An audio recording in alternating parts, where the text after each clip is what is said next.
You good, Mrs.? Yes. Pushing the button, we've got a full house. Good stuff. Yippee. Tuesday show, yay!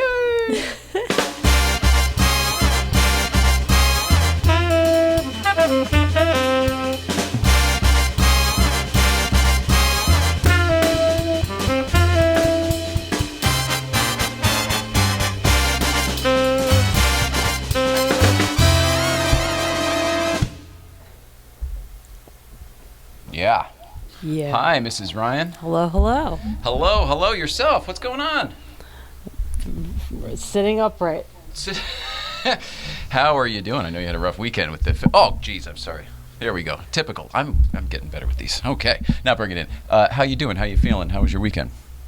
Weekend was great. I'm just really bruised, and so that's bringing... I finally got the inflammation to go away, but now I'm bruised, so... Oh, man. It's good times. Well, we'll probably get to more of that in just a few minutes. But in the meantime, welcome back, everybody. Today is Tuesday, September 9th, 2019. Gosh, that's its own thing. I can't believe it's after my birthday. Hello, Mrs. Ryan. Welcome back to the old late night play set. Our guest this evening is one we had here just a few days ago, and we were so excited to have him back because he's done his homework. And that's why I'm wearing the shirt and the whole bit. Steve Mazan is back. You may remember him from a week or two ago, something like that. And he was a comedian who's been on the show, and he is the focus of the Dying to Do Letterman documentary that's available on the Amazon streaming services right now for free if you've got Prime. It's fantastic. Highly recommend it. Anyway, he has now seen the Late Show 25 story episode of this show telling the Jay Ryan, David Letterman microphone story. So we've got a lot to talk about, and the only things on Steve Mazan's card for the day are Late Show 25 and the weather. There you go. Yeah. So truly, we were trying to figure out a way of like, would we switch seats and the whole bit? I don't think we're going to do that. But when he gets in here, the ship is his to steer. I'm just going to kind of be. It'll just be a conversation, but I'm going to let you control it. I know you have a lot of questions, and I think a lot of people at home probably have a lot of questions. So you'll probably be asking the ones. Their questions. That's what I'm thinking. Yeah. Also, his cousin is in town too. But. And Matt, you are in town or you live here now? I live here now. Okay, but you're new in town. Yes, sir. Yeah, I've only been here for about 4 months. All right, he's new in town. Matt, is it Matt Mazan as well? Matt McDonald. Matt McDonald. Oh, God, what a great acting name.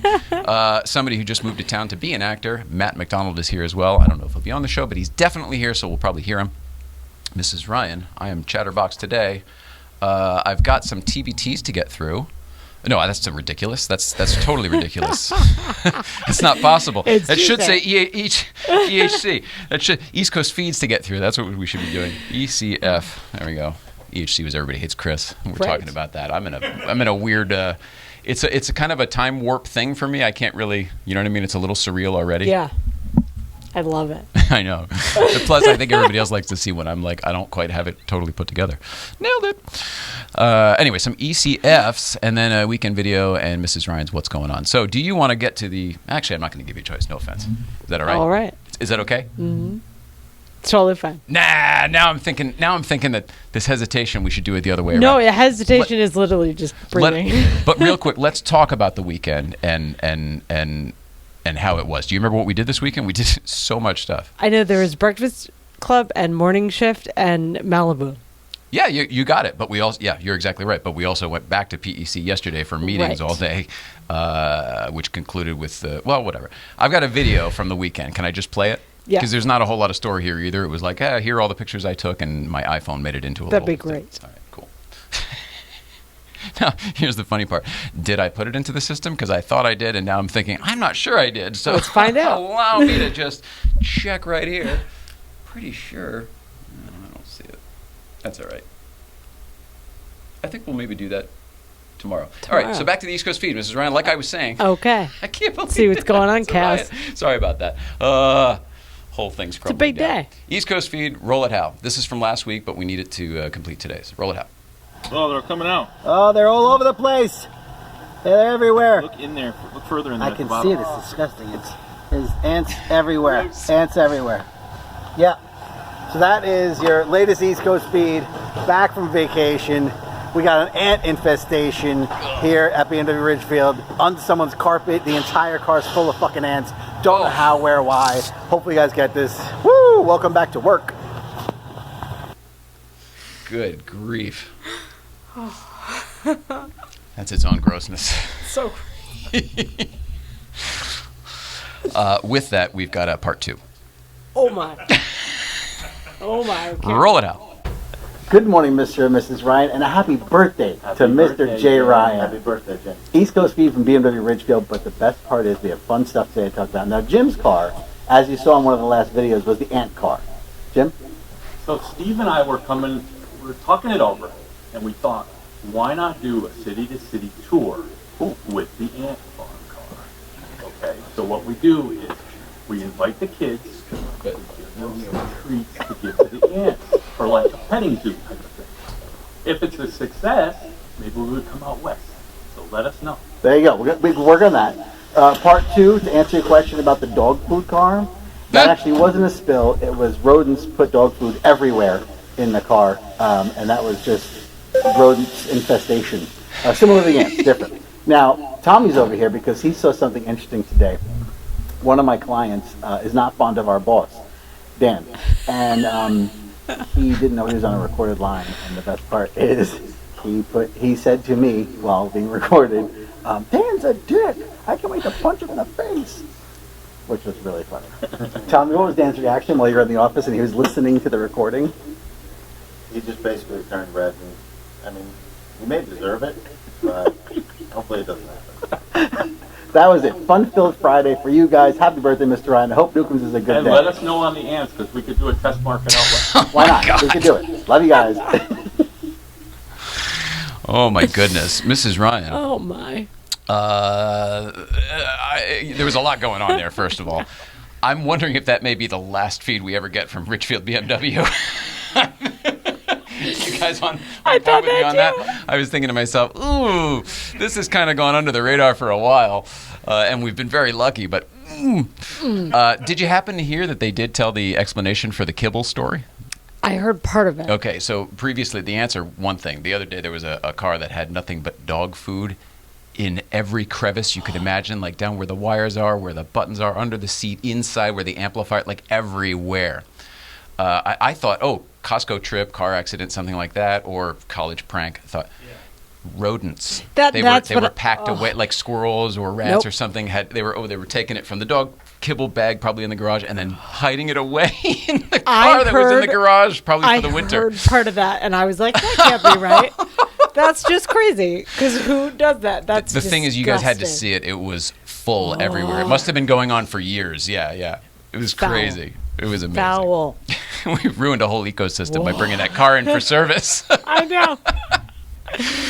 Oh, my goodness. All right, Mrs. Ryan. So we're going to do that weekend video tomorrow. And it's got a lot of cool stuff, though, with Jennifer Nicole and the whole gang and everybody else. Yeah, we had such a good time. Yeah, there's a lot of people there, too. Mike Brewer and all the Hunzikers and good stuff. But I did want to at least talk about it because, as you may have seen on social media yesterday, it is official. This show will be doing a week's worth of shows from the Porsche Experience Center down in Porsche Experience Center Los Angeles down in Carson. Ironically, Carson. How about that? Nice. I'll take it. I did not know that. That is weird. Wild. And that's going to be a really, really fun thing for us. We're going to bring the set. They're going to build. Actually, we're going to bring the desk and chairs and all this stuff. They're going to build a set for us. We're going to be right in the main gallery. We were down there yesterday meeting with their event staff and all of the folks who are going to help make it happen. Thanks, and, you guys. That was really fantastic. Huge thanks. We're incredibly excited. The good overwhelm, like the excited, like I want to tackle every single one of these projects I have ahead of me is all happening. It's a flourish of activity.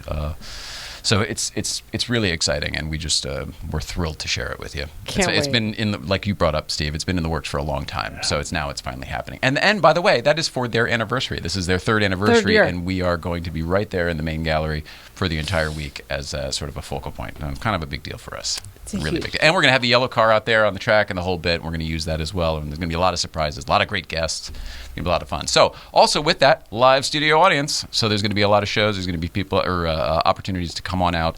And it's going to be a lot of fun. There'll be a lot more announcements as we get closer. It's still 2 months away. Yeah.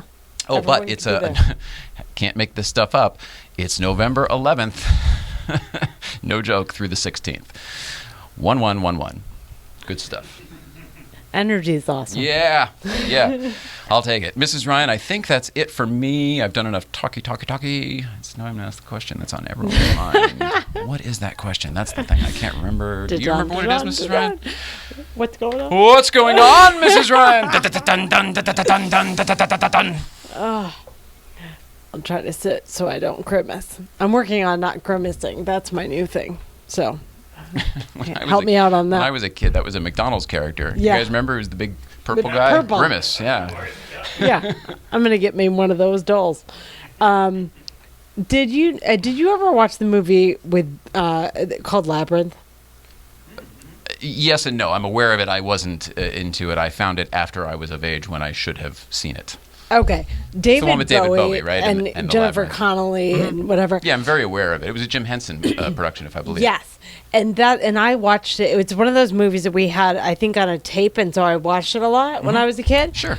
The baby in it is the puppeteer creator for the new Dark Crystal. You're kidding. The kid... Oh, wait, no, I'm confusing the two movies. I'm thinking of Legend, where there's a little kid. There's a little kid in both? Yeah, Well, and that's he cool. gets taken from Jennifer Connelly's brother, and he gets taken, and that's how they enter into the.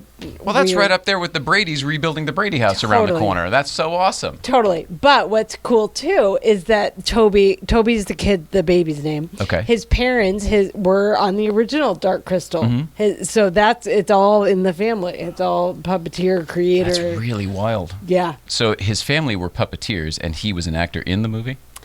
Yes, he and was then the now he is a puppeteer in Yeah. the new movie. Yeah. I wonder if he has kids. Create worlds. I'm not trying to write the story for you, but But next up, that's pretty awesome. it's pretty rad, and I'm so excited to see what they all do. So wait a second, they're remaking Labyrinth? No, they're No, remaking the Dark Crystal on Crystal. Netflix. Yes. So why'd you ask me about Labyrinth? Oh, because his folks worked on Labyrinth. So it's not exactly the Because he same was thing, in but it. it's still pretty close. He was the baby in it. Right. But they're different. And So he was a child actor in a different movie. his dad created the world of Labyrinth and the original Dark Crystal. I got it. So it's both. Okay. And he was Awesome. the baby. So it's all connected. I love it. It's pretty interesting that you'd bring up a Dark Crystal story today, just because I use that analogy all the time when it comes to how we got this desk and chairs, because I make the connection that I took a shard of the crystal a long time ago. And when I made the decision this was a couple years ago, and we were trying to get to David Letterman to try to offer it to him back, do the whole thing, is when miraculously the rest of the kingdom became available. And it's like I put the thing in, and we literally, here we go. You know? Yeah, it's a little dramatic, but you get the idea. So it's a dark. I love it. Good stuff. Thanks, Mrs. Ryan. There's been some cool research being done on autism and autistic people, because originally the idea was that autism creates like kind of a divide with emotions, and people that have autism and are on the spectrum can't read individual emotions from other people. Yeah, But it's funny. That's what they've always thought, but I've always disagreed with that fundamentally. As somebody who believes that they're on the spectrum pretty good. Yes, You too? No, Oh, but but you know what I mean. Probably, we're all probably, it probably is just one long spectrum. Yeah. I think so too. I think even Asperger's isn't really a thing anymore. They just call it autism spectrum, and it's kind of like, all right, so we're all there. Certainly everyone in our little pocket. It's all the spectrum, and I definitely think I picked up a lot of pieces like that between you and whatever. I think just being around creative people in general, there's a fine line, like they say genius and eccentric or whatever the heck it is, or insanity, whatever it is.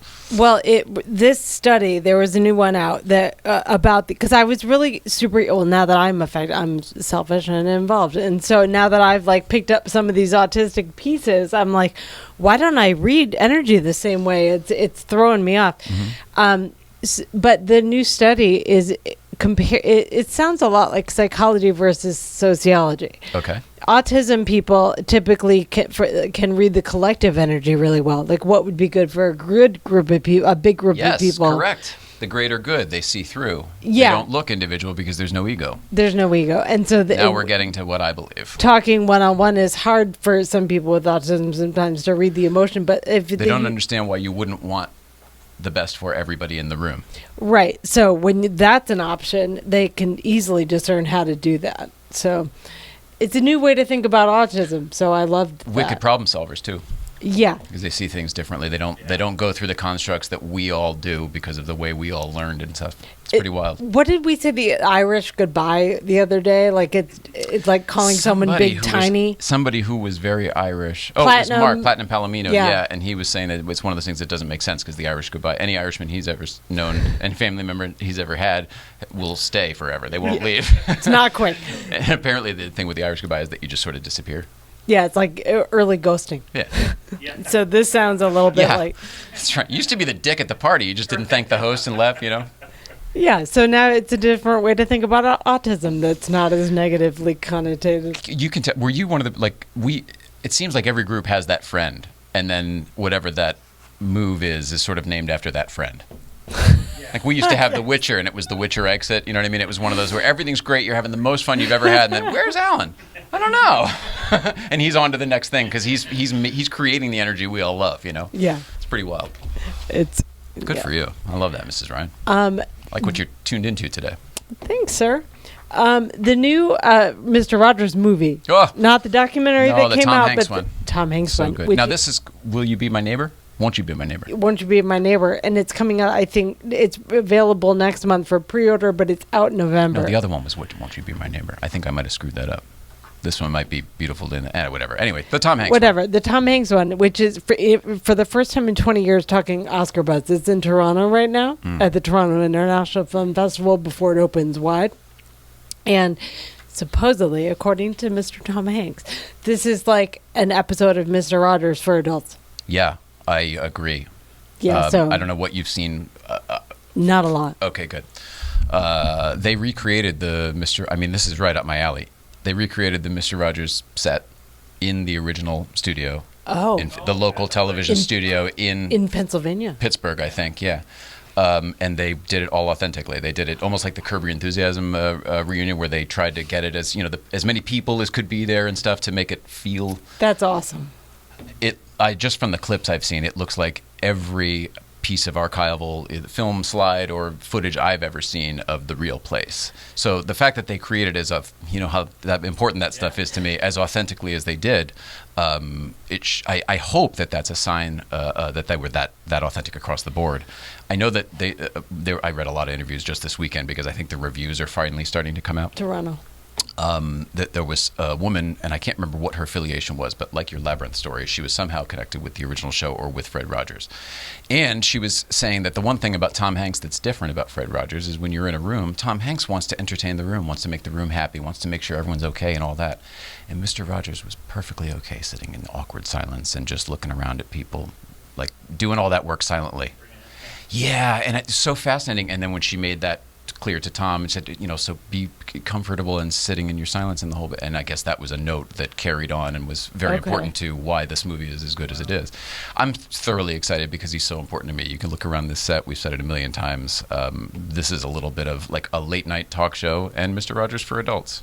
Yeah, I love that that's back in the lexicon. We're living in the land of make-believe in here. This is the coolest thing I've ever, in my life. This is the coolest thing. Yeah, and we made it. So, thank you, Mr. Rogers. I may have got something in my eye watching the trailer. Yeah, right. When he walks into the studio for me on that one. So good. Yeah. And lastly, it's funny that you brought up Curb recently because Larry David is going to be narrating the sequel to Go the Fuck to Sleep, that book. It's called Now There Are Two of You, and Larry David's going to narrate it. Oh, no kidding. Yeah. You mean like for a book on tape? It's a children's book for adults. And it was I don't know it. a big deal in like 2011. It was like all the rage because it's got a swear word in it and it's called Go the Fuck to Sleep. And I vaguely remember that now that you're talking about it. Yeah. But I wouldn't know anything about it. I mean, like I might have seen it on the Today Show at the time or something. Okay. Do you know what we're talking about? I know that. I remember that name because, like you said, the title. I was working in an office then. It was one of those viral things that originally before viral was a thing. But like it was so funny because it's an actual kids book like narrated that you read to kids, but it's called Go the Fuck to Sleep. And so this next one is I know what you're talking about. There were all-stars. I mean, like Meryl Streep was reading it and stuff. I mean, like really famous Who's people. the guy that did Chappelle's trailer? Morgan Freeman? Yeah. He narrated it. So it was like a big deal. Instant credibility. You get the voice of God. I mean, that's amazing. Yeah. So I'm excited to hear Larry David's version with 2 kids. Oh, it's so different. So different. It's I know. amazing. I can't wait to. Awesome. Oh, and that's it. What's going on, Mrs. Ryan? Dun, dun, dun, dun, dun, dun, dun, dun, dun, dun, dun, dun, dun. Boy, that's nice, Mrs. Ryan. Look at that. My shirt matches all our Chiron and everything today. That worked out very well as your alma mater. That's it. We're all done, right? Yeah. All right. Well, it's been a great show. Thank you so much. Calendar. Oh, my goodness. We do have one more thing to discuss. And Mrs. Ryan did point out just right now that we do have to talk about Dave Watch real quick. That's the last thing. And then we've got to shut up because verbosity has overwhelmed us today, Mrs. Ryan. Let's see. So, do you all remember when we left you on Thursday, I was saying that, boy, Friday's my birthday. We don't have a show. I don't expect to have David Letterman sitting here or anything like a confirmation, but some sort of news, something would be nice. Just something. And then I'm just going to right now put an X because we didn't do a show and he wasn't sitting here. Mrs. Ryan did make contact with someone else from that same camp, and I don't want to give too many details, but literally happened on that day, and someone else from the same internal side on the Dave camp is now pulling for us, etc. as well. Yeah. It's kind of amazing. In addition to that, and the Porsche Experience thing, we're going to, like we said, a lot of surprise guests. We're going to go after a lot of Porsche people, a lot of racing people. Graham Rahal is one of those people we hope to get. His dad has been partners with David Letterman on a racing team for decades. Literally, Graham Rahal grew up around David Letterman, so that's a possibility as well. All in sides, the name, yeah. all sides. All Rahal sides. Letterman racing. Yeah, absolutely. Yeah. So that brings us over here to the 9th, Mrs. Ryan. That was yesterday. We were at the PEC with all those other announcements. That's why and here's 10. I'm making an X because Dave isn't here. But so much progress has been made that I am not dissuaded even a little bit. Pretty exciting. I kind of like seeing all the X's because all I know is there were a heck of a lot of X's when it was Donahue, and there were a heck of a lot of X's when it was Oprah. Yeah. That became a whole other thing. It ain't Oprah till it's Oprah. Wasn't that what it was?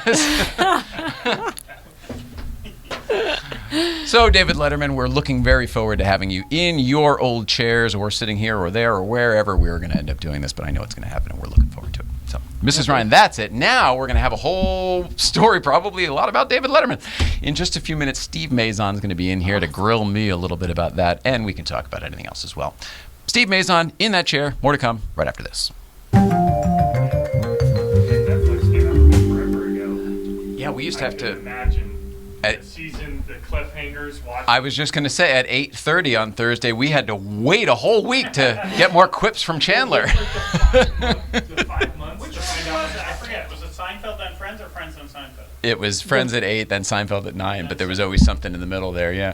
Anyway, we are back, and I forgot. Oh, we're on the wrong camera, too. Hey, woo.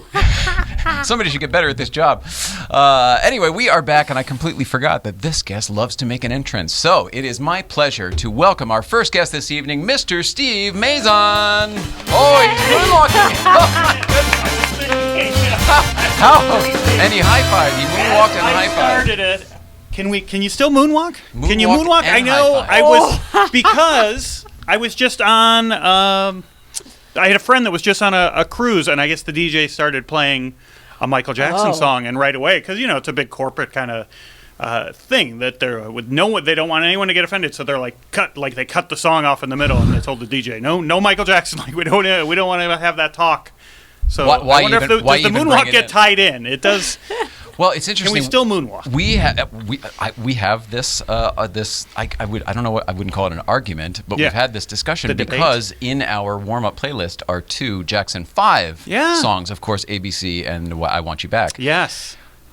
I sort of landed in that was when he was a kid. It was when Right. he was getting Right. fucked up. It's like Right, it's right. all wrong. Yes, but- exactly. But Yeah. at least it was before the crimes that are in question. Right.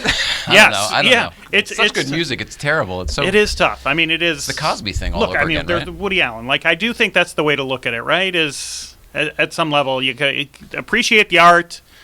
We're all sad, of course, by how all these things may have come about. But, Yeah.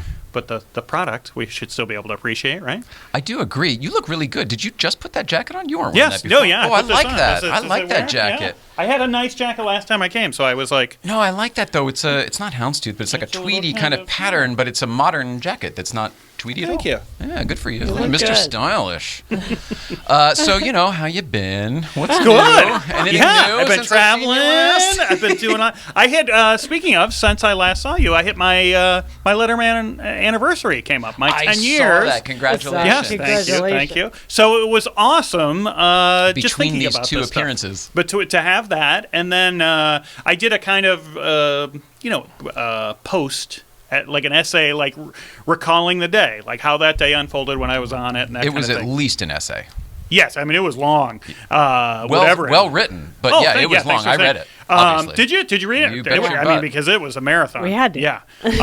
But there was so much, even as I was rethinking it, like, again, having done the show here. But you did a a week follow-up post too, and you were just like, and also it was awesome. before. It was all right. Listen, it was like I had to have Letterman week. Basically, it was a Like birthday month. throwback September. But yeah, it was awesome. Even talking about like looking over at Dave, then thinking about all the stuff, the microphone. You know what I mean? You're After not going to having meet seen you Dave. guys. You're not going to meet Dave. Comes over, shakes your hand, tells you you're very funny. Yes, yeah, it was fantastic. So it was nice to relive that, and again, just to be bookended now by the two appearances here with the set and the microphone and all that. Oh, we're good connected stuff. now, brother. Yeah, we're in, and yeah. So I only regret not having bought more Letterman memorabilia while I was back there. in the day? Yeah, Yeah. like I think I had. Reason I for this think shirt today, obviously. I think they give you a cup. Oh, I it's think a they give you a guest? mug. When you go on. Yeah, and one of the gray shirts with the Late Show. a Late Show with David Letterman, and maybe there was a couple other things. But I remember going down to the store then afterwards. Oh, and of buying course. some That was stuff. when so when you did it, there used to be the CBS store downstairs. Yes. Oh my Yeah. gosh, that's Oh, so funny. yeah. So yeah, like stocking up on a few things. But again, it was one of those things that I didn't think. And again, this is part of the lesson that we're I'm sure we're going to jump into is why wait for anything? Go after what you're looking for. But even then, I was living that exact lesson to get to that point. And even still, I was like, well, Dave's going to be here forever, right? It's all levels, I'll right? be back in New York soon. And I never went back to the show. It's all Like even levels. to watch and even to, That was it. That was the end for your time. that was it. And again, but I don't think I would have had the idea. I wasn't cocky enough to be like, I'll be back on Dave Leonard. But I thought I'll be back to the show. I'll be back I love to you watch it. kicking the theater door open. Right, exactly. Nailed it. I'm in. I did one. I'm trying to think who the producer was. One of the producers did send me a nice a handwritten note afterwards. Guy or That's girl? nice. Guy. Matt Roberts. Matt Roberts. It was Matt Roberts. I was gonna say Mark Roberts, and I was like, I don't. That think would that's have been right. wrong, So I'm though. glad you said. I'm glad you filled in. As a handwritten note. Letterman fan, I remember when Matt Roberts was an intern on that show Are you at the serious? old show because they called up to the office and he had like a Band-Aid on his face, and I Yes. was like, you couldn't pick an intern without a Band-Aid on his face, and that guy ended up being the executive producer of the show at the end of the run. So That's fantastic. me as a Remember talking fan, to him I on don't the know phone a anybody, couple you know what I mean? times. Yeah. Well, Super good. I'm glad nice you remembered. I apologize to him because he was so nice for getting Mark. I think he ended up being the head writer at the end of the run. I think he shifted from producing to the head writer. He was fantastic. So a nice little handwritten note said. Very nice, over the top. He was like, one of the great debuts Aw. on the show. Nice. Can't wait to see you next time. And I was like, and he underlined next time. I was like, all right, you're very nice. Even That if was- everybody got that, I would still cherish it. exactly. I mean, it was Even if on that the was their fridge, form yeah, letter, I would cherish forever. it, I was sure. like, well, that's so incredibly nice. It's a great note. Yeah, it was a race. I watched just tying in with this, and I This is your watched time, man. this I'm here on your on time the plane now. last night because I told you I was flying in. Yes. Come out to the Late- coast, have a few it was laughs. cold. Late night, come on, that's what they said. Right? Crawling through. Matthew, my nephew, is here. Do you get that, or hey, cousin? Do you get that reference? Come out to the coast. Come Are out you to a the Die Hard coast, fan? we'll have a few laughs. Yeah, that's so great. He's crawling through. Late. Have you guys seen Late Night? That show, Late Night. We watched the Mindy it Kaling last night. Last Are night. you're joking. Well, I think it was last time you were here. You might have brought something up, and I was like, "Oh, we haven't seen it yet," and we watched it last night. Are you? You're Late night not last pulling night. my You leg. can check our queue. I Late watched night it last night on the plane. Ta-da!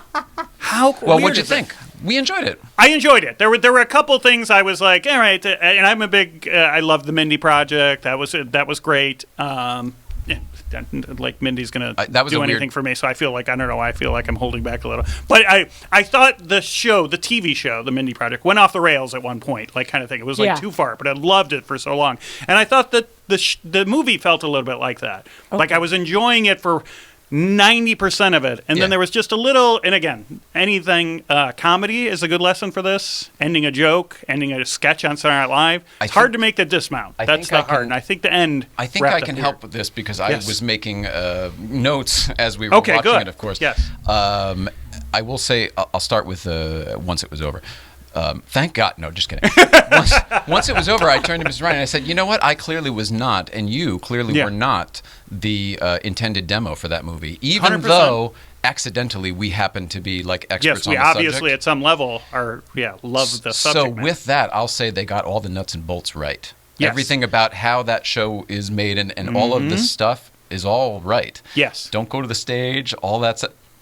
Listen, I worked at Ellen. It felt a little bit like she felt a little bit like Ellen, right? Really? The short blonde hair. She's not anybody, but there were a lot of sneakers and a suit. There were a handful of things. I mean, there was a lot of people. Yes. This is a nod to that. This is a nod to that. This is a nod to that. Right.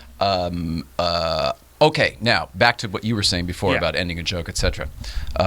This was in the middle of the movie. I turned to her and I said, they have got to stop letting the film director direct the TV segments. The TV segments need to be directed by a television director, and that's old. That's like common sense to any old school union guy like myself. Yeah, it's one of those where that's a different skill set. It's a different trade. Right. It's a different everything. You know, from telling a joke and how to craft one and everything. The amount of time they had when she's coming out the curtain to tell the whole, and it was like. This is clearly, and then I go, there's clearly no audience in this. They're just shooting around. And then they pan over to the audience. I'm like, this is awful. This is so bad. Right. You have all of the pieces and you're not using them. Especially when we have great shows that have done that, like Larry Sanders, right? Where it's switched. There are so many movies, even film the movie with Harvey Pekar. What was it with the guy from Sideways? You know the one I'm talking about, though. American Splendor. American Splendor. That one did a great job of intercutting that, and so many shows do. So it certainly can be done. Mm-hmm. That would be my complaint. Man on the Moon, right? Great with Letterman. Same thing. Yeah. Although that one also was, I think, Milos, and I think I have some issues with that as well. Is there for the same reasons, my same complaints. They linger for like, ooh, it's where supposed you to would feel the on shot. TV, Except everyone, it's iconic footage. Everyone knows how it's supposed to be. You can't change it. Right. You can't change the pacing to tell your story when we know how it goes. It's not fair. Right. Going way off that angle, the Bohemian Rhapsody movie. That's what they did so well at that end is recreate that video or what we all saw on Live Aid, right? And that's why the movie. It's like we sold it. We led you along and then we hooked you. Yeah, with this. Yeah. So I liked it a lot, but I just thought, like I said, it was hard to wrap up. But considering we weren't the demo, that's more of like a Morning Glory type of movie. Yes. I enjoyed it. Yeah, I enjoyed the ride a lot. And again, it's so. I think the comic book movies have made this a problem. Like once we saw Dark Knight, and you saw that a comic book movie can be like just a fantastic, phenomenal movie, like one of the great movies of all time now, maybe, right? Like a really good drama. When did action become a really good drama? Yes, it goes beyond the comic book movie kind of thing. I guess it started with Die Hard, huh? Exactly. Probably. Right. We expect too much sometimes. So that's what I mean. I don't know why. I think there was a part of it as I was watching it. I was like, maybe 10 or 15 minutes I was like, I got that little twinkle where I was like, this could be great. Yep, me too. You know what I mean? Where it raised my hopes even higher. And in another 15 minutes, I was like, boy, if they had another $10 million, I bet this would have been great. Yeah, so they could have gone and redone something, or so it's not even it probably. Like one set of reshoots could have made that a fantastic movie. Yes, fantastic. And it probably exceeded what it was aiming to do in the first place. 100%. But unfortunately, it raised my hope up so much that I was like, I think I'm onto something. Then, Although I have a theory that I don't know if I said this on the last, if this came out. Something about watching a movie, it's hard to see a bad movie on a plane. Oh, you did say this. You did I bring this up before? Yeah. But what was the angle? What was your why would someone say that?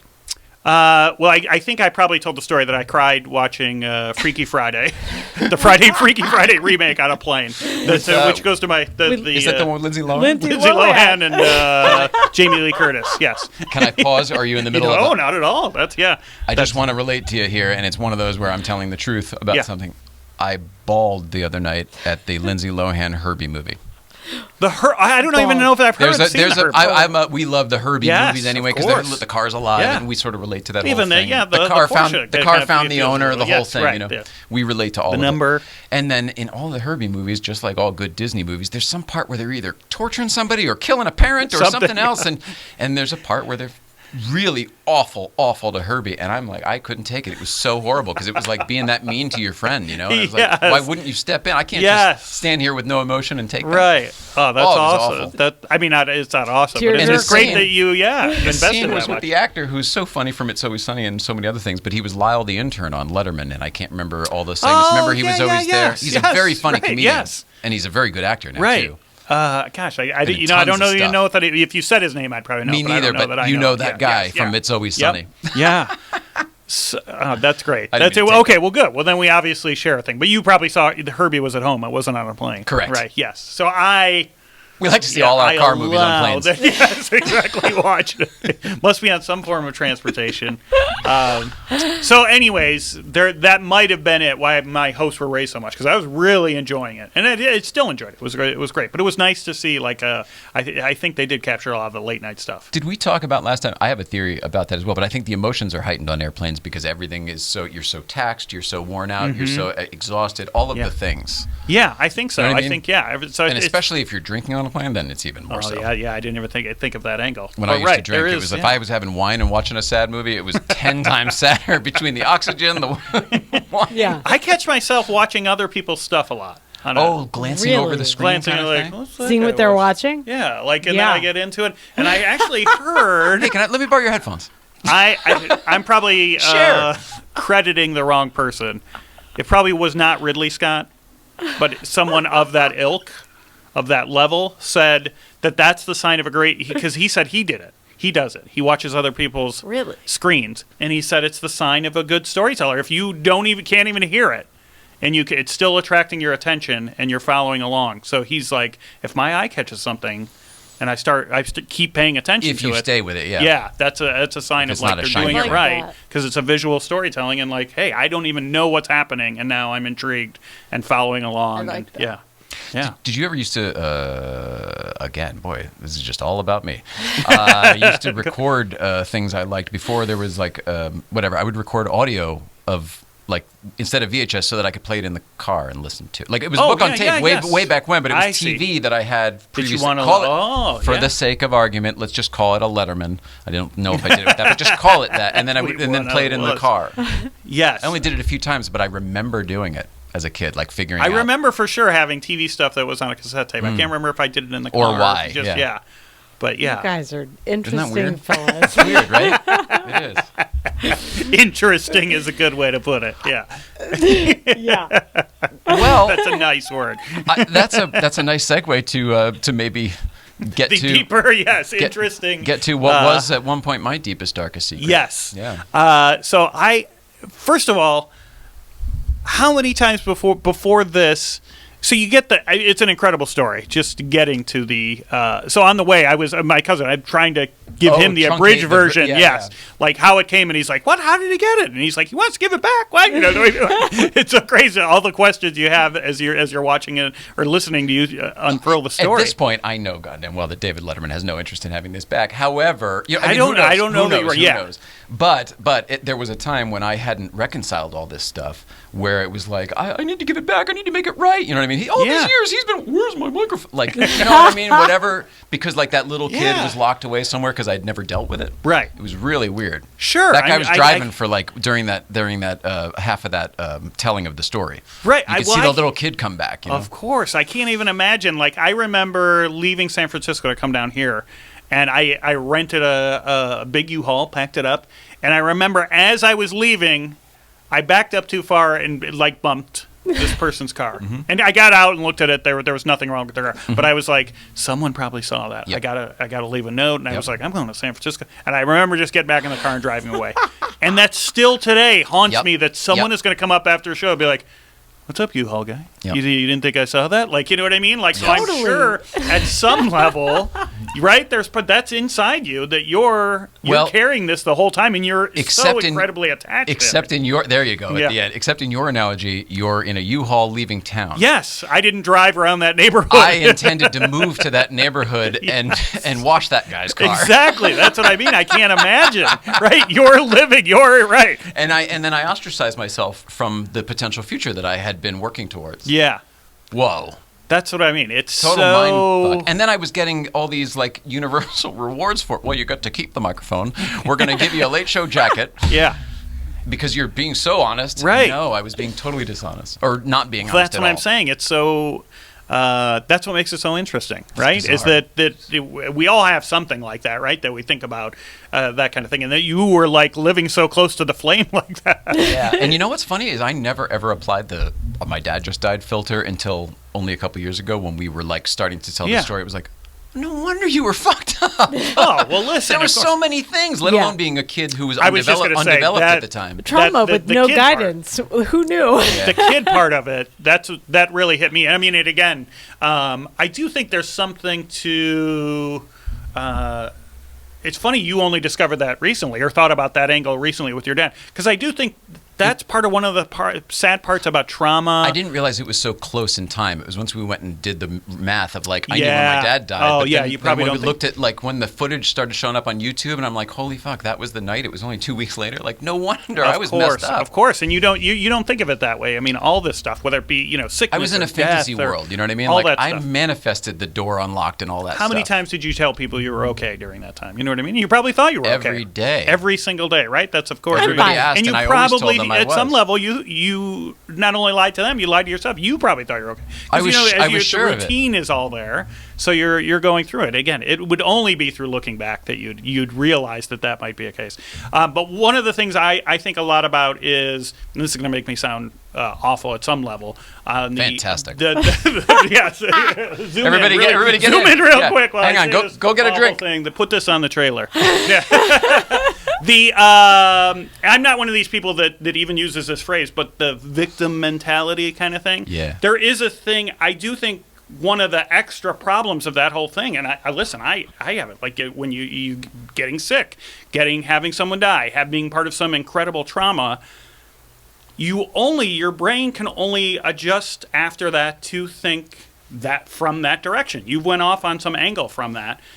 It's So the Back to the Future theory, right? It's a Yes. tangent. It's a tangent. You go off into the alternate So timeline. yes, you often think, had this not happened, things would be different. Well, then no, they might be exactly the same. You might be Often. dealing with the exact same thing. You're but it's whoever only you are that got you exactly. Like I say to my wife sometimes, she'll tell me some awful thing, and I'll be like, oh my god, like I can't imagine that. And then to try and console her, sometimes I only say, and again, I'm a white male.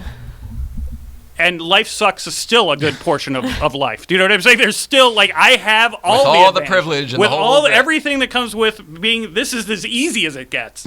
And it still stinks a good portion of the time. You know what I mean? Do you know what I had to go through to get on Letterman? My God. Yeah, well, that's what I'm saying. Like, again, that's how poor this argument is. But that's my angle, is that you could, if you have something in your past or something you've grown up with, you can only attach it to that, right? It's easy for that to be the thing. So like I said, that's when I was listening to your story, I even just thought the adolescence, of course you were so young. Like that's just stuff. I mean, if I was oh my both God, very, all the very things- mature and very, very undeveloped at the same time. So I was sort of a conundrum because I could really sell it, like because Yes. I looked like an adult and I was talking and Right. acting like an adult, but inside I was emotionally crippled because Oh, I hadn't, I mean, it's- gotten there yet. You know. Right, because it's easy. We all think as like, and again, I'm guilty of it. When you see, I'm a big sports fan, so a lot of times, you see these guys that are millionaires at 22 and that kind of Yeah. thing. But again, do you think 22? That seems like, oh, you're officially an adult, but you're still You're not. Not You're to not have at it. all. I mean, you're thought really I knew 30. everything right? in Of my course. 20s, and it's like, no way. Like, don't you would slap yourself, right? Yeah. If you could Yeah. see your 21-year-old self again. So that's what I mean. I think that there's just something. I dated a girl. I remember she was the like closest to an angel person I knew. She was very, very moral, very ethical. And I remember her telling me a story about in college, a cop came into the place they were drinking. She was drinking with her friends, and they stole the cop's billy club. Like, it became a thing to see if they could get it off the cop. Without him noticing. Without him noticing, and they did it. And I was just like, it's like the trouble you could have got in, you know, that kind of thing. And again, this was Get you one killed of the these days. Yes, Flat out exactly. killed, immediately right, killed. Exactly. She was a white girl, so it probably helped her a little bit on that angle. But again, just thinking like, you would never attempt that in your 30s or 40s. Like, again, that's a 20-year-old thing. So that's what I mean. Invincibility. As you were telling the story, that's part of, like, it just made sense at some Oh, level. I did know that no matter what I was going through, I had my whole life to fix it, reconcile it, whatever. You know what I mean? I did know that, this is just one, and whatever is going to... and you're a deep thinker. You know what I mean? Like, I would have just... No, I thought I was going to get a job out of it. I thought I'd get caught. I thought I was going to get a job. The whole thing. I really was convinced of all of that stuff. That's what I mean. You had an angle off it. I was very wrong. How many? How many times? We're obviously here today, but how many times, as you were that close, as we like to the flame or washing the car, like we said, did you think during that time, like, maybe I'll just bring it in one day? Maybe I'll hang on. What do you mean? Like, did you ever think? I'll send it. I'll bring it in. I'll hop to it. Hang on. Do you mean ever? Yeah. Or that initial week between? No, ever. That's what I mean. How many times? After that initial week, I closed the book. Just that was it. I remember you kind of saying that, but there was never a... Because life did it for me. All sorts of stuff happened. My family shit got so ugly, I can't even... I mean, we don't even talk about it because who needs to hear it? But really, really ugly. I lost the whole side of my dad's family when my dad died because of a whole bunch of family drama that had nothing to do with me. It was. I might have been alive, but I mean, like, born. Stuff that had nothing to do with me. I don't remember where I was going with that, but...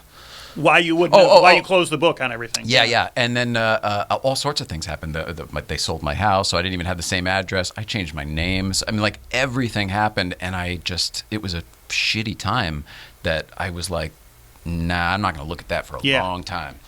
And, it's a big emotional 20 years.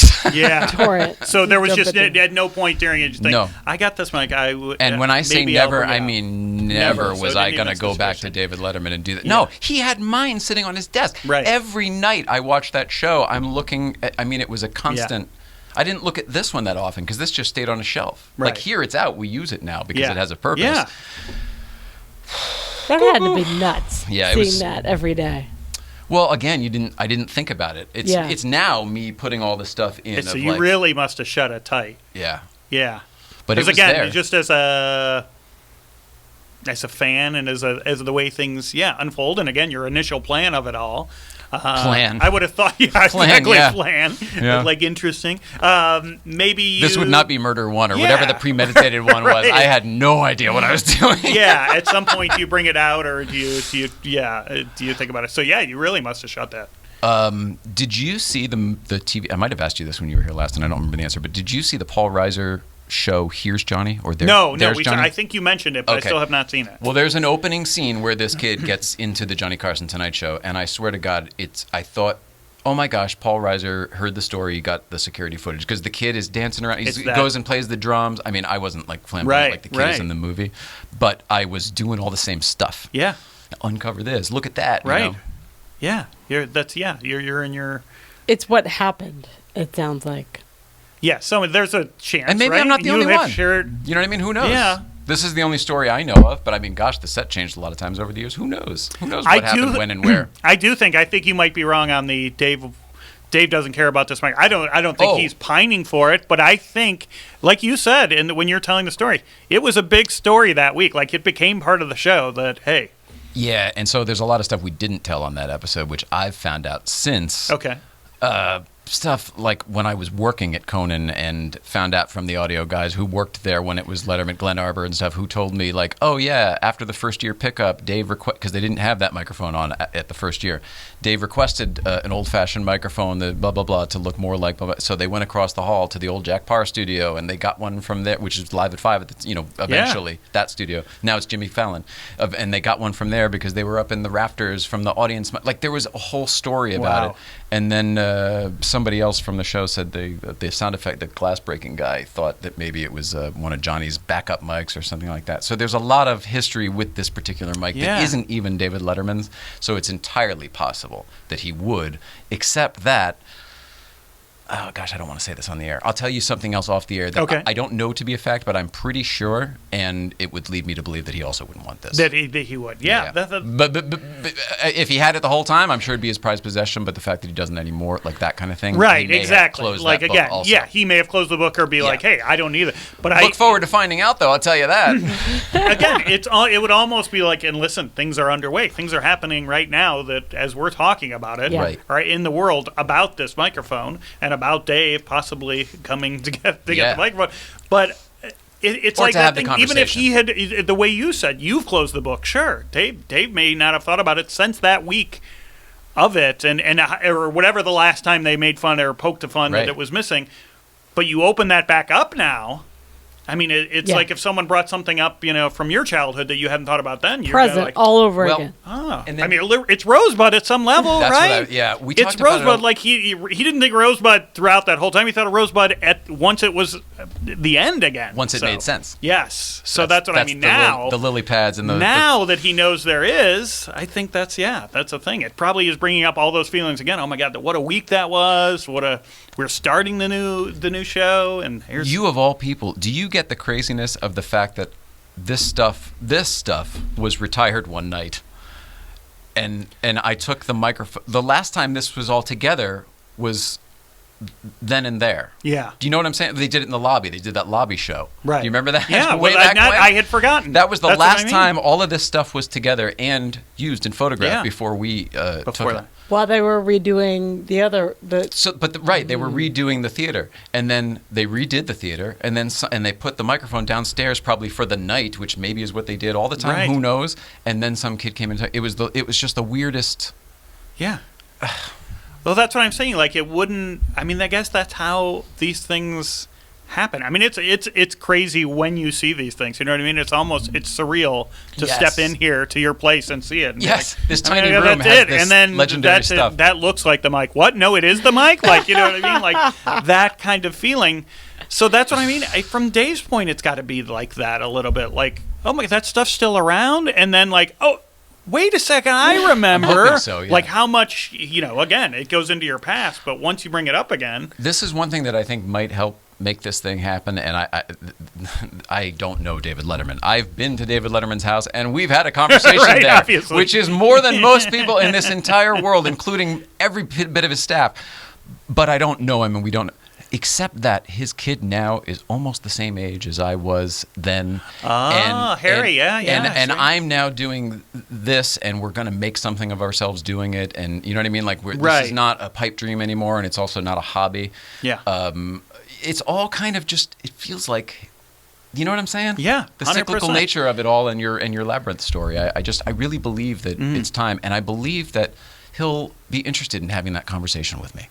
I think so. I think that's so what I'm too. saying Yeah. too. And he's a much more retrospective guy than he was, I think. And I'm grown up where it won't be what it would have been a year or two ago, where it would have turned into the Chris Farley show. Do you remember that time when?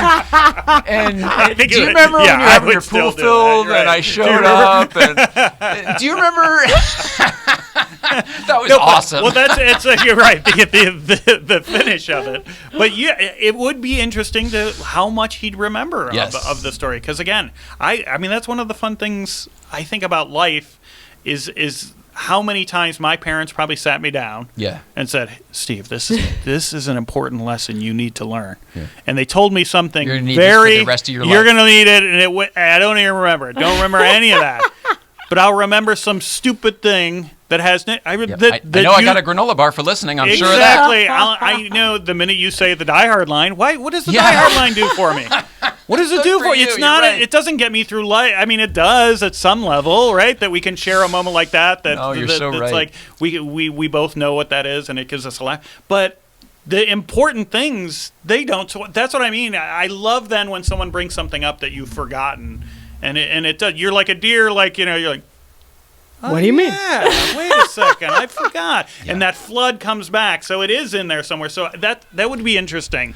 I really, truly, and I think I might have told you this before, I truly believe that he knew, and I reminded him of himself way back when he was a kid and liking the microphones and stuff, because I found that out afterwards too, that like when he was a kid, he built a microphone out of his Rector set or whatever. A Rector? I don't even know her. Yes, sorry. Damn near killed her. Sorry. It's like shaving a haircut You for a have tune. to, I can't not do it. If it's on the tee, you got to swing at it. You can't just leave it there.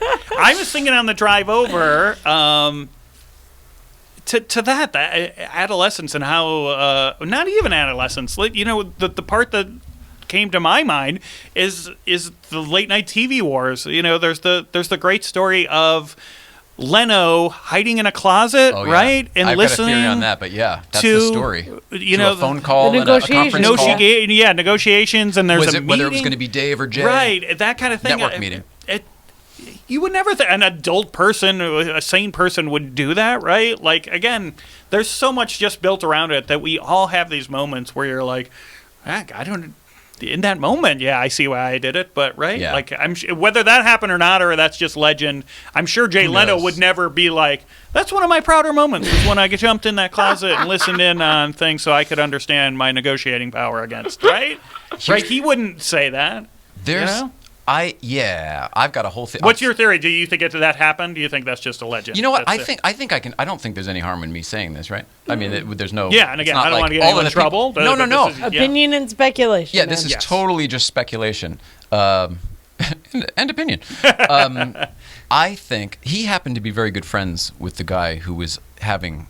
I think he was sitting at the table having pizza, and the hiding in a closet is cover story. Yeah. I think he was sitting at the table having pizza, quiet, with Rick or whoever was sitting there. And it wasn't Rick Rubin. Rick Letterman. I can't remember who it was, but whoever it was from his show. It was the executive from the show. You know, they knew each other. Of course. I bet they were both sitting there here in Burbank having pizza at the table, and everyone else is in Boca Raton not knowing any different. He was just being quiet. The idea is that he was hiding in a corner, and it gets his friend off of the hook for allowing him in on the privileged information. Oh my God. It's an assistant trick in Hollywood. Yeah, you're on the line. Exactly, you're on the line. Yeah, you probably got a good insight on that. That's just, but I have no basis of fact. But that's one of those things. I love stories where you get to play detective a little bit, and I know that story so well.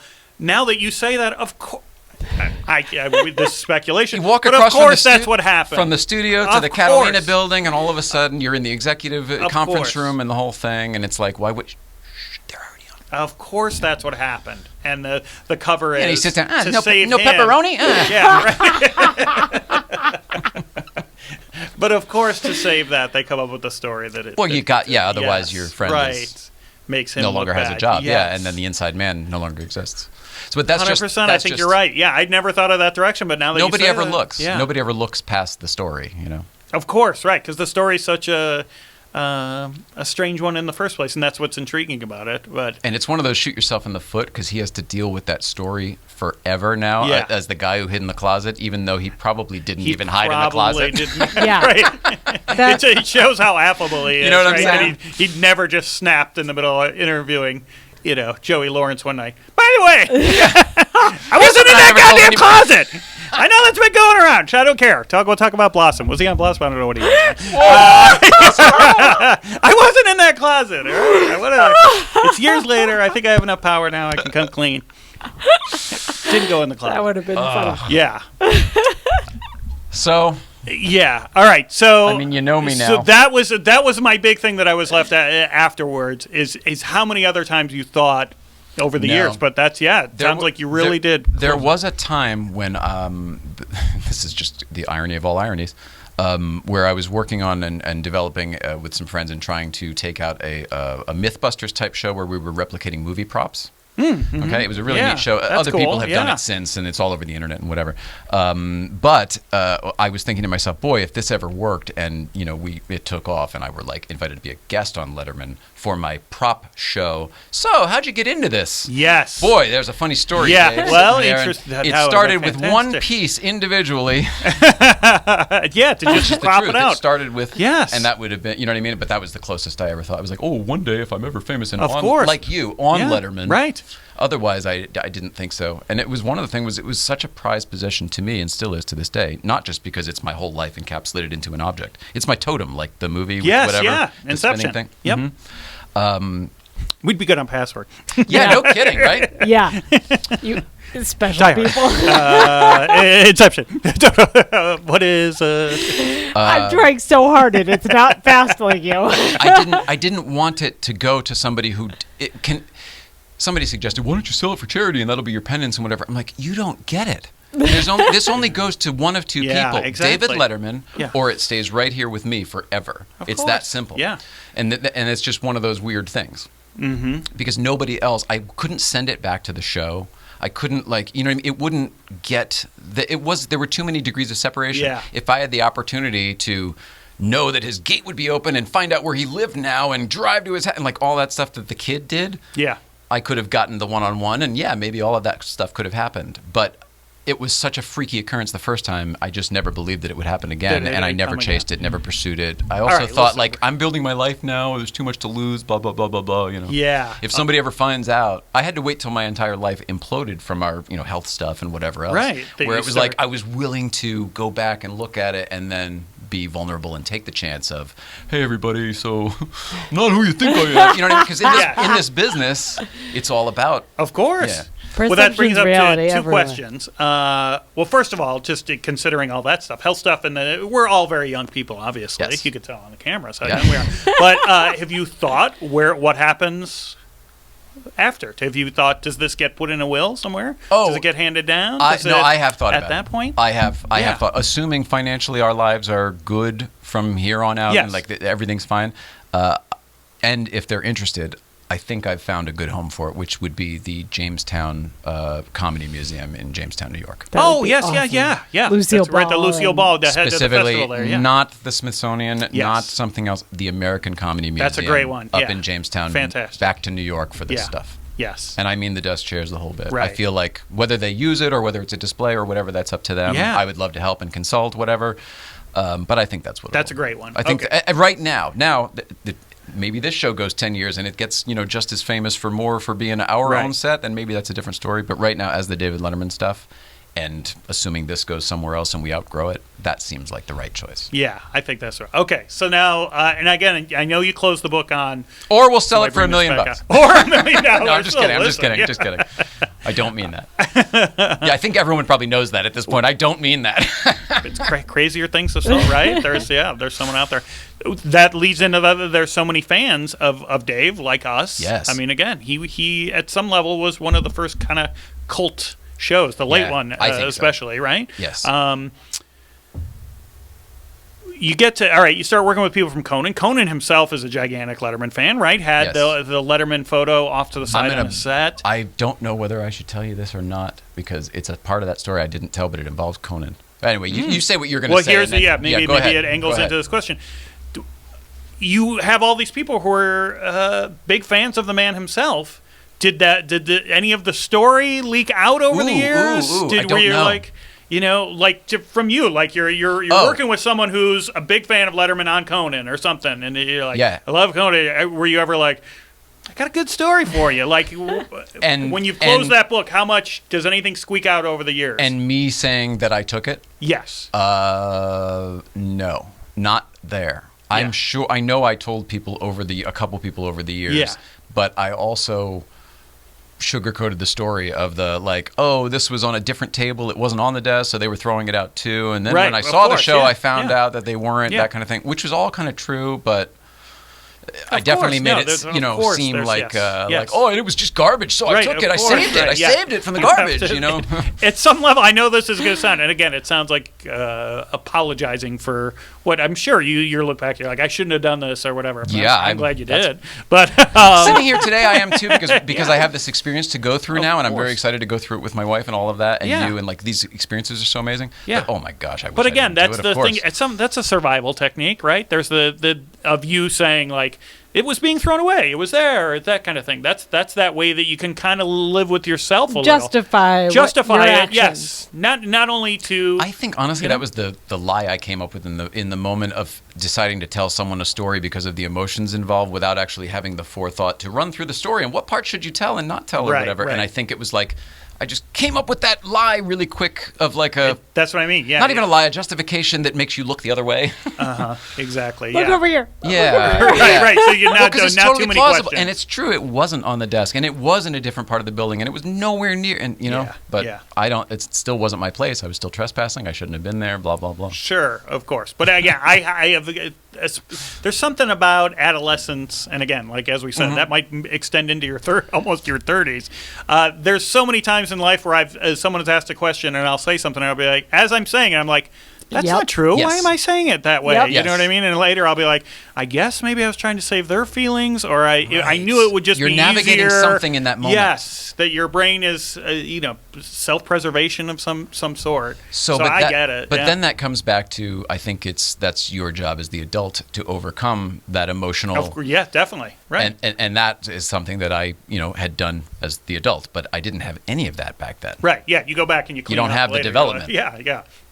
100%. But it did. So the story leaked out in different ways. Nobody cared, especially because of the way I told because of it. And I never mentioned. And then Dave on the show and blah blah blah. And then they wrote piece. I didn't remember any of that stuff. I didn't remember the Dana Carvey segment of him coming in and stealing a piece of the desk. Right. I didn't remember the comedy segment of them having a kid come in who looked like me, dressed like me, come in and just like touch the desk, and like a fan club guy who wouldn't leave. And there were so many different things that I know. Yeah. Were you? Did you ever start thinking like, over the years, like they know, and they've let me get close? You know what I mean? It's like almost like I thought they knew then. Yeah. I thought they knew then. I I was waiting for the phone call. I put my information on the bottom because I was waiting for the phone call. Of like, I mean, we love what you've done, but time to give it back. Right? Yeah. Or whatever. And that's when I think when I went to Dave's house in the same car. You know what I mean? What is this? I mean, not the same exact outfit, but I mean, it was khakis and a T-shirt. I'm sure of it because that's what I wore back then. Guess why?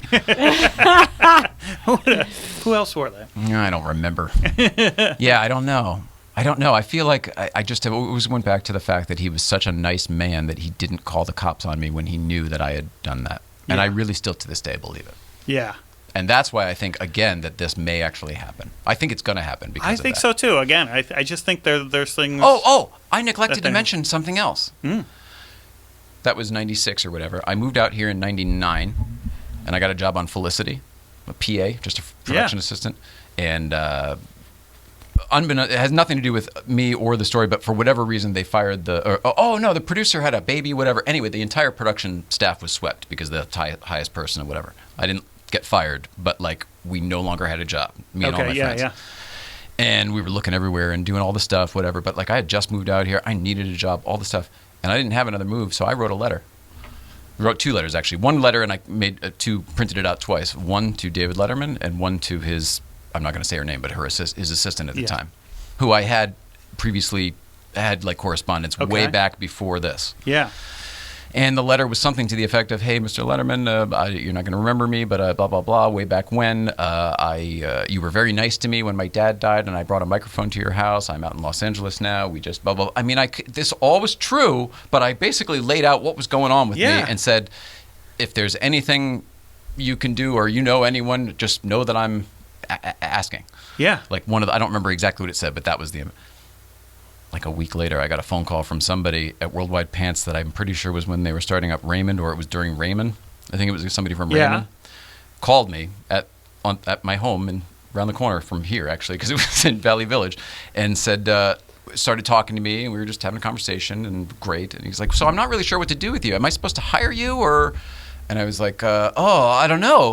Why? I mean, are you? And it's like, well, this came from David Letterman's office and said to take care of you. Wow, what a crazy ring. I forgot about it because I didn't do anything.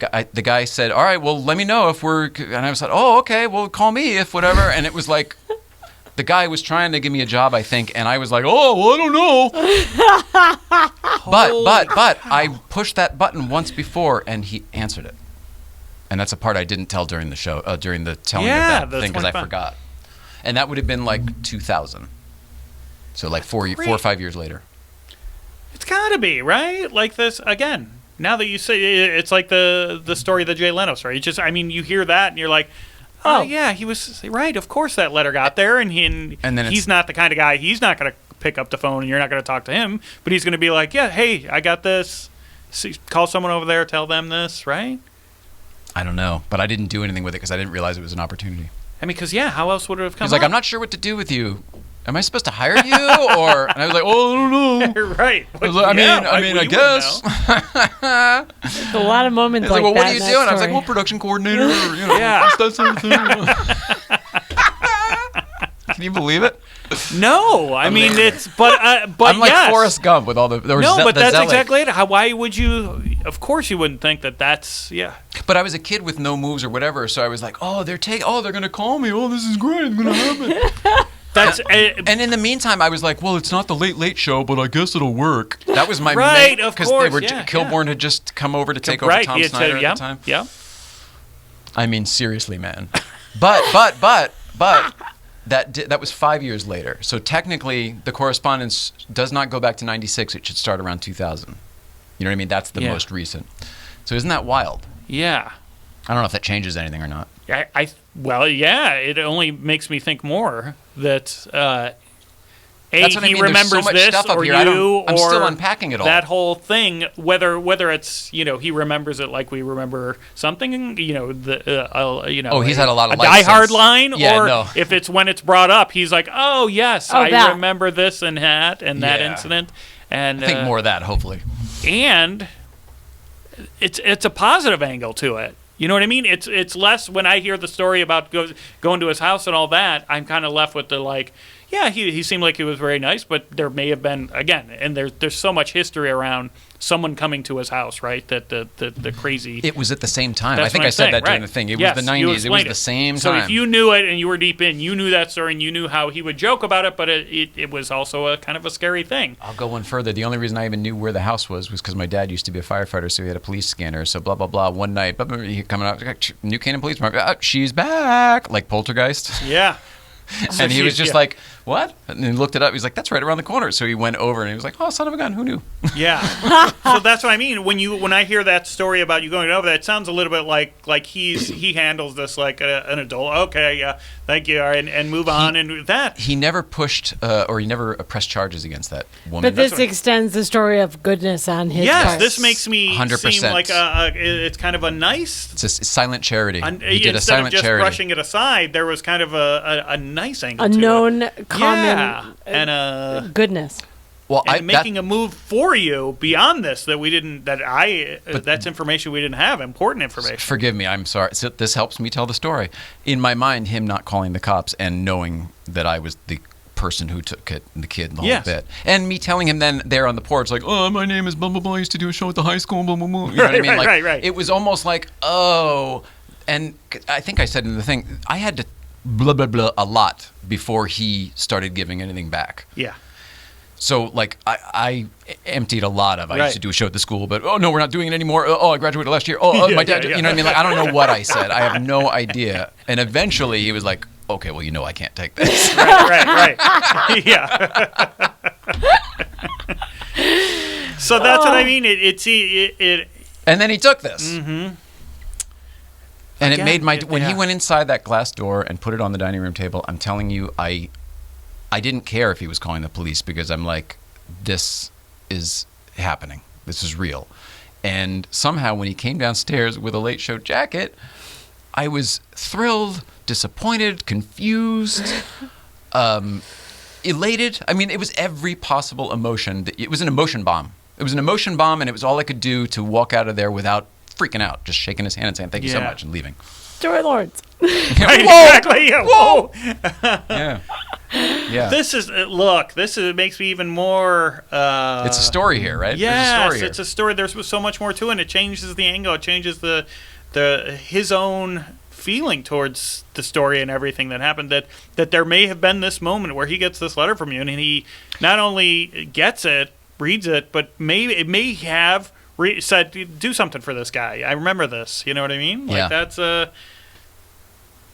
that lends to all the things that we don't know are happening in a good way. You know what I mean? I hope so. Yeah. It's pretty wild. So I'm still unpacking this stuff. Like that, things are still coming out as some other flashlight shines in a corner. Of like, course. oh, you know what else is in that? Exactly I forgot. I threw tons of stuff in that corner. Right.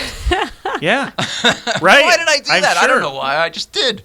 Yeah. Survival over the years. Whatever, you just pack it away, I guess. Yeah, that's what we have. Tired of moving it. Movie lines we got to remember instead, right? Instead of this stuff that, only comes up when you get the light shined over there. Can you believe it?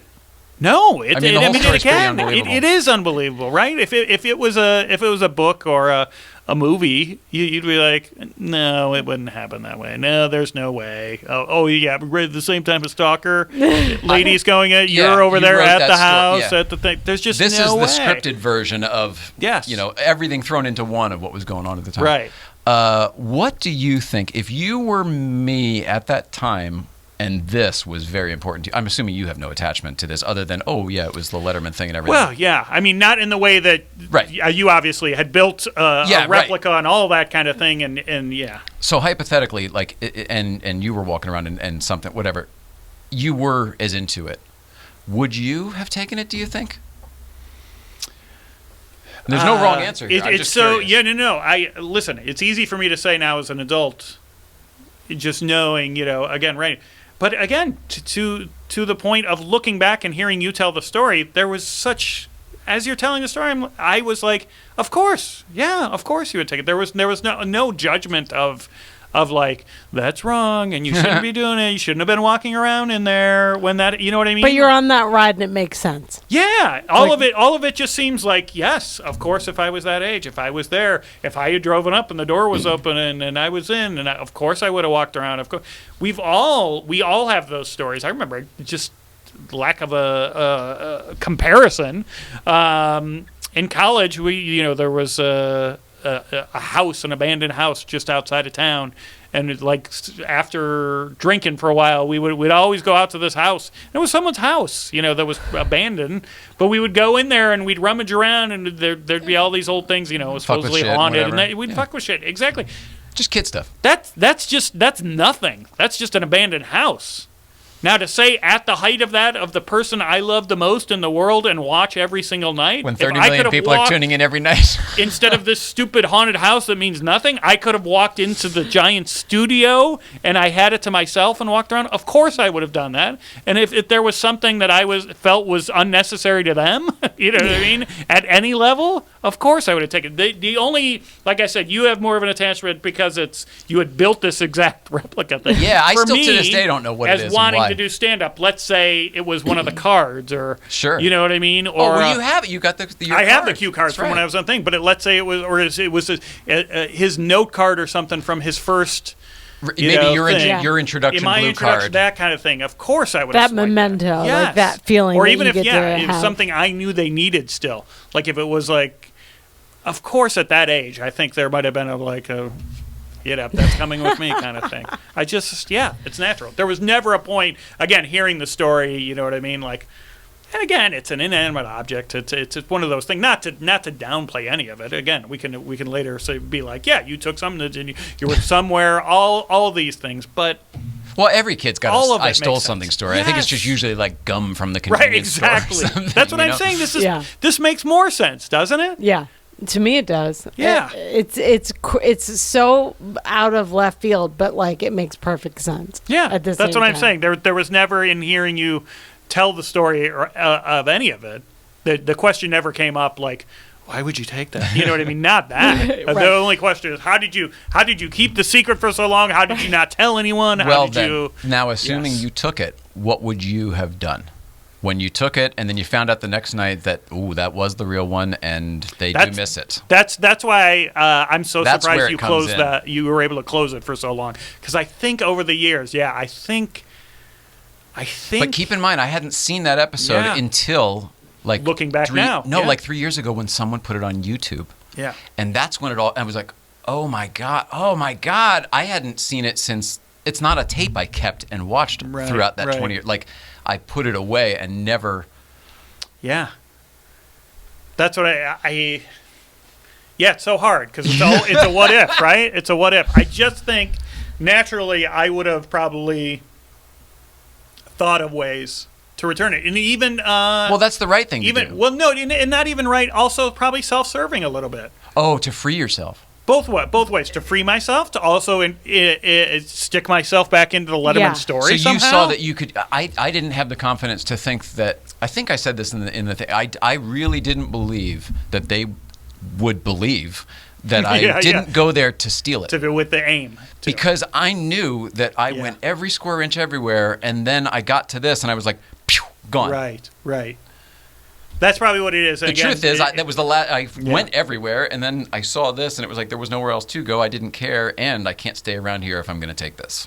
You know what it is? And this backtracks to our last talk when we had talk. We were talking about cancer and sickness and that kind of thing. Oh, and good stuff, yeah. Supporting each other. To backtrack. But it goes to that. I can hear your story, and I can put myself in that story, and I can understand how it unfolds and what you're telling me.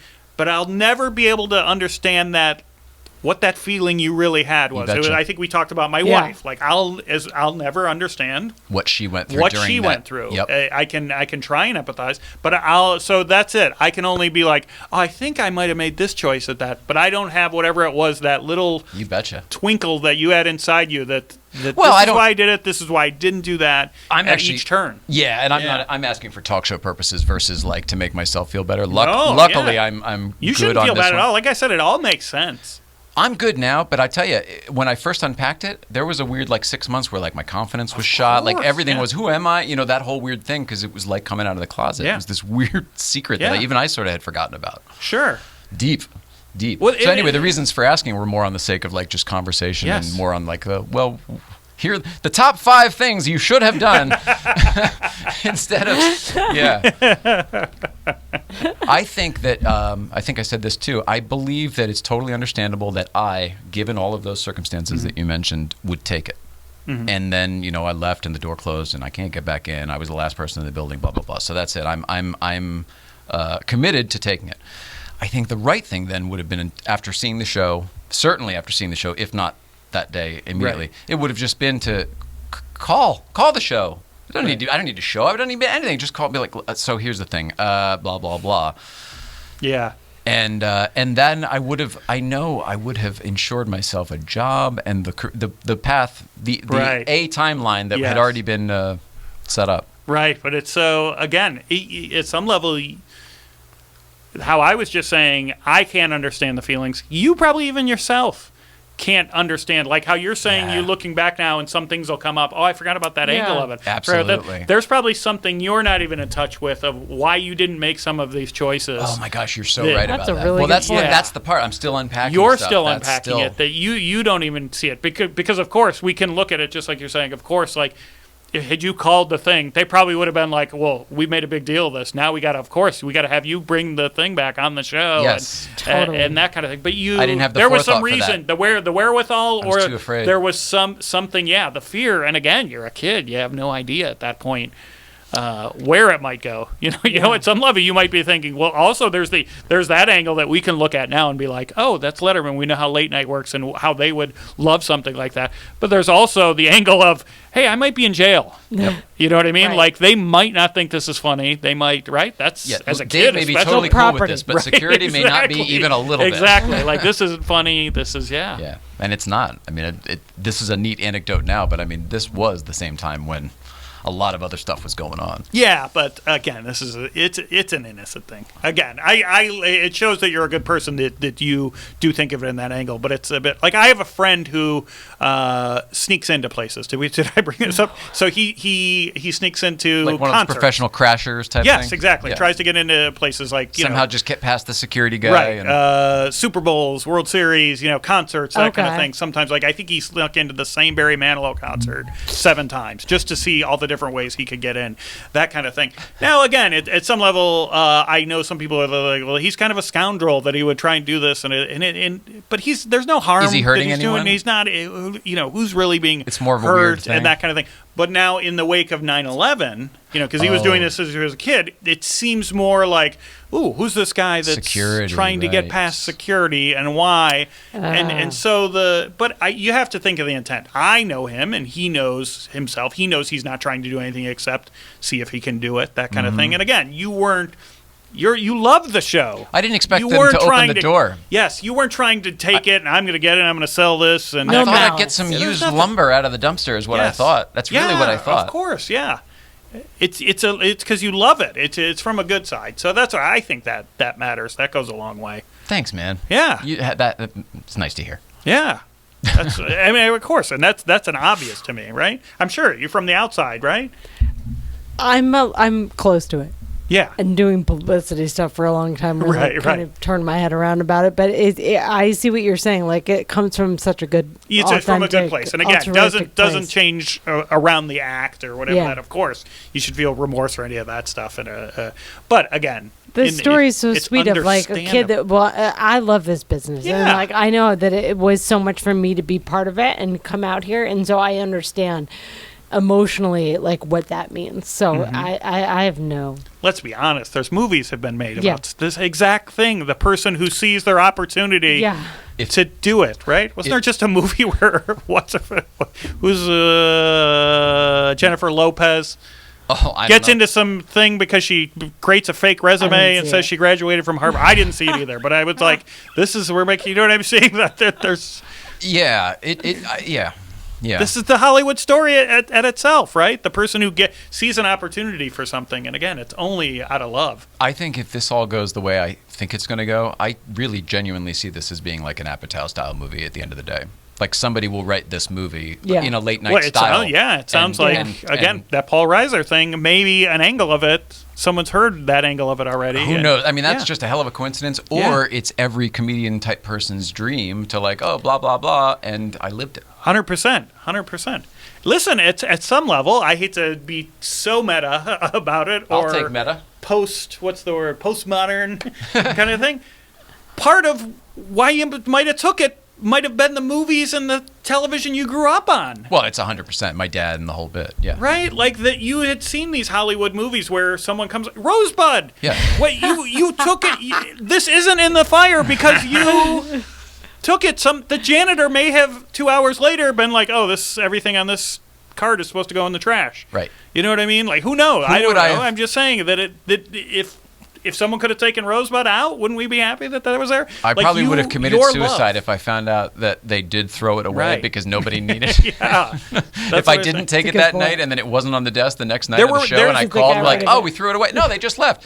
What? Yeah, that's what I'm saying. Like your psyche was brought up on television and movies who probably portrayed something very similar to Yeah. this. Like, hey, here's this thing that I love.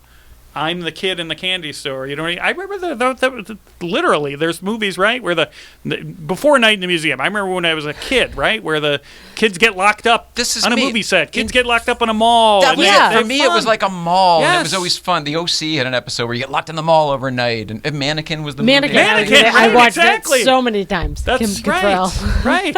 That's what I'm saying. This is Hollywood. Yeah. Capers were like a big theme Right. of movies at that time. I bet. When Right. those guys left one by one, the vacuuming guy, like the cleaning people, I really was like, it was getting more and more real, and I knew, and I'm pretending, I'm playing the drums, and I'm pretending I'm doing other things, whatever, and as they're going, I'm like, it's down to 2. It's like, now there's only 1. And I'm like, it's like 1 a.m. Like, they're not, Yeah. what are they, taking lunch? Like, no, they're leaving. The place is immaculate. They're leaving. Right. I'm the last person, and then the last one. And then I started walking around, and there was just silence everywhere. Yeah. And it was like, what the fuck? It's exactly what you're talking about. I wish that You we know, had it the is- security yeah. footage. I've got a better example. It's Willy Wonka, isn't it? Oh, boom. It's Oh. literally Willy Wonka. Yes. That's the Yeah. story, right? You- Doesn't he take something the gobstopper. and what's his name calls him but on I'm it? supposed to give the gobstopper back. Then I This would have is gotten the it. whole kingdom. Yes. Yeah. That's it. You had seen that movie. You were raised on Sure, this. you betcha. That's what I'm saying. So I'm not passing the buck off. No, but you're from right it, about But that. I'm That's a good saying one. that we were, of course, all taught this. That's the magic moment because it's understandable for sure. So Yeah. funny. Well, I'm sure you'll be glued tightly to how Yes, this progresses. Whew. We've gone an hour and a half. How you doing? Have you thought when he again because there's obviously a lot of visualization and that kind of thing Yeah. that I believe in, that kind of thing. Big time. Where would he comes in? Does he sit there? Do you give him back his old seat? I thought about this. I think I would offer anything for him, but I think he is going to want to do this exactly how we do this. This is what I believe. I believe he's going to want to come in here as a guest. And he'll talk about this stuff, I'm sure, but That's I so don't funny. think he wants to sit here. I don't Yeah. think he wants me to sit there. You know what I mean? I Yes, think that this yes. is, I'll come do your show as you do a show, and we'll have the conversation. But Yes. it's not going to be the moment, we finally got Dave behind the desk again, and we Right, want to see right. it, and it's the In fact, maybe they'll do it for a photo, and it'll be the cover of Entertainment Weekly. I can see that happening. Of course. You know what I'm Yes. saying? Like all of these things I can Right. see and The manifest. possi- I've already looked out that front window, and I've seen him walking down Seen that him walking, yes. I can Oh my look God, right that's here, it. and I see him sitting there looking back at me with Yeah. like just How's that? with Can I the do that? wisest, knowing all things chuckle Yes, of like right. he's so tickled that this is all occurring. It's still here, yeah. Looking around, taking it the, in. the yeah. Netflix Dave with the beard and Right. everything sitting. That white beard is going to glisten in this lighting. Yeah. Yeah, I can see all of that stuff in the same way I saw myself in the theater that night. So I know it's possible. Right. 100%. Pretty wild, man. It is. It is. I'm excited. I love that you just, because I was always that way too, like so into him that you look at it rather from your own angle. Where would I want him? You're like, where is Dave? How's he going to think about it? Because I've always been that guy too. I believe that we share a psyche. Yeah. You know what I mean? We have a lot of the same foundation. Our basements are very similar. Do you remember when Our they did life Magic basements. Week? They would do Magic Week. I you know, remember Impressions Week, Impressions Magic Week. So I would always tell, like, because I had heard from someone, Dave hates magic, Yeah. right? And so I would purposely watch him, the things he'd say. You know, so it was a big deal when he it made it so much more when he shook my hand and he said, very funny. Because I've seen him say things like There are other things he wouldn't- says instead says, of. Thanks for being here.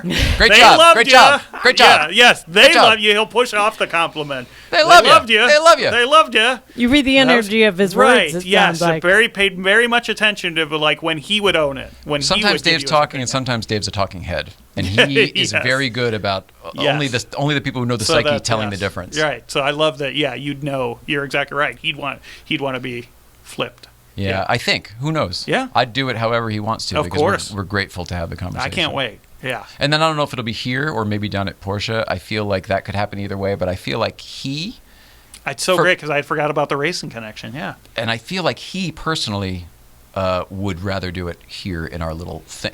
For the same reasons, though. Let me see what you've made. Let me see what you do. Let me see. Mm-hmm. You know? Yeah. And he's Yeah. been to Mark Maron's house, and now so I mean, like he's I done was gonna this say, type he of thing. seems It's the much precedent has more- been set. Right. And he seems much more nostalgic isn't the right word, but a way that he wasn't 10 years ago when he was doing the show. He seems to be a little more in tune and more aligned. Yeah, aligned. more looking back, more willing to look back where he wasn't before. Yeah. You know, where he was just like, no, I got to keep going forward. You know, the thing, especially if you saw the Seinfeld episode of Comedians the in Netflix. Cars? No, the Netflix one. I guess that's on there now.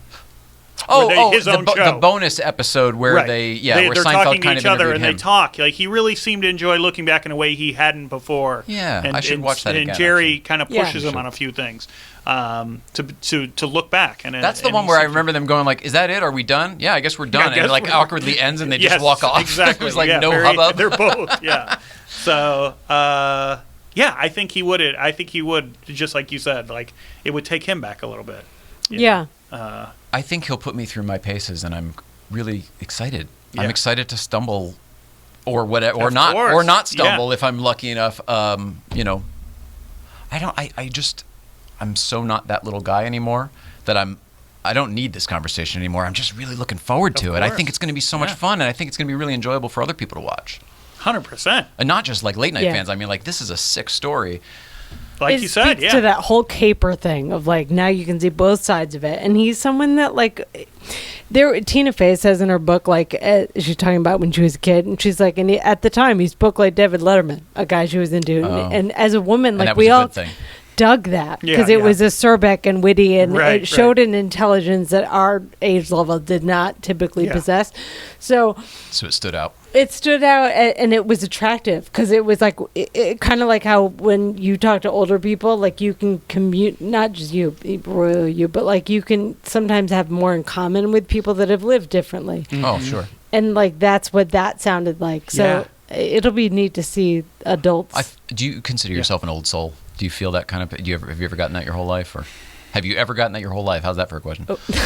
I don't think so, and I've always thought of myself actually in some ways the opposite. Where I always feel like I'm behind. Oh, a few interesting. years. Really? Like I get to something and then I'm like, I get to some, those parts in life where you feel like, oh, all right, I'm at this level where maybe I'd heard about this level, but I feel like everyone else has gotten there before.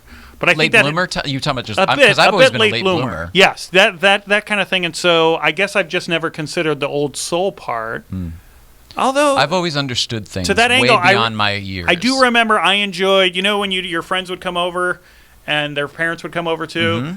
I do remember way too often sitting at the table with Always. the In the parents. kitchen with the parents or Listen to whatever. them all talk. Way more Yes. interesting. That's so why that you. is a little bit of an old soul. So I never considered it from that angle. But What I believe too, then, is that's probably why you were drawn to David Letterman. The Yeah. way he was talking to you, he was having adult conversations, not talking like a kid. Yeah. Not talking to kids, even though he said kids all the time. Hey, Kids, kids. right, But he right, was right, talking. yeah. It was like the person who talks to a baby or an animal without the coochie, coochie, coochie, coo. It's just like, hey, what's up? Yes. And then they respond like an Right. adult, Yeah. however you treat him. That's pretty wild. Anyway, Yeah, I I consider never thought myself of an it old from that soul, angle, and I yeah. definitely think Letterman too. Of course, I guess Oh, he just is 100%, at this yeah. age, but he's seen a lot of life too. Yeah. Steve Mazan, anything else? I mean, we can do this as many more times as you want. We just got to wrap this one up today. Well, listen, let's hope we'll have many more touchstones to touch on. Yeah. Obviously, I want to be here for the post show.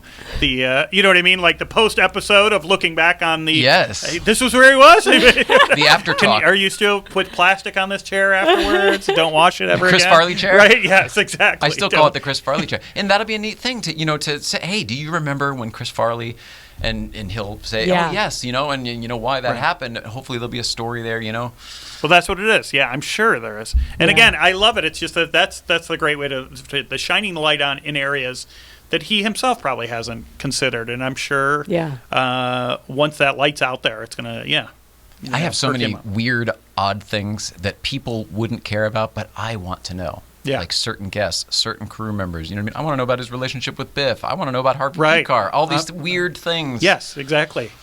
Oh, it's awesome. I love that you're here for it. Yeah, I me feel too. like I've got a I kindred feel like spirit yes, in the room, kindred spirit's a great way to put it. Like I said, again, you guys are awesome, anyways. But again, that we share this feeling for this person who's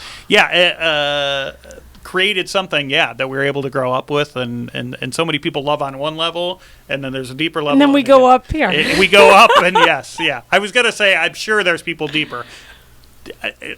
There's got to be someone. Maybe the Well, lady there's who the was guy crying. who's, Don's, who's got the entire library. I Yes. mean, that's really impressive. He's Yeah. 50-something million YouTube views. Pretty impressive. It is Keeping Dave relevant. It's crazy. So it's I love it, and it's a nice shared thing. Yeah. Well, you're awesome. Thanks for coming over, man. Did you enjoy what you saw? Oh, yeah. It was Matt or Mark? Yeah, Matt Roberts. That's Matt Roberts. He's here a little time. Thanks for the note. All right, so let's see. Social media. We did this last time, but I feel like we should still do it again, even though this was a weird show. We didn't talk about you and like yours. How about you just got back from Comedy Though? Where were you on the road? I was in Phoenix, and then I was in Ohio as well. I have Phoenix for comedy, and then Ohio just for a little vacation. I don't want to say. What See I your was doing family in and go to Ohio. a football game. Yes. The Ohio that's State. right. Yes. You did my say nephew that. goes I'm to sorry, Ohio I State. forgot. Sorry. Oh, it's you. You move out. The big University rivalry. of Michigan mug back there behind you. It's a Got it. great game every year. Yes, it's fantastic. It's crazy that my nephew goes there. I'm a Michigan fan, even though I grew up in Really? Illinois.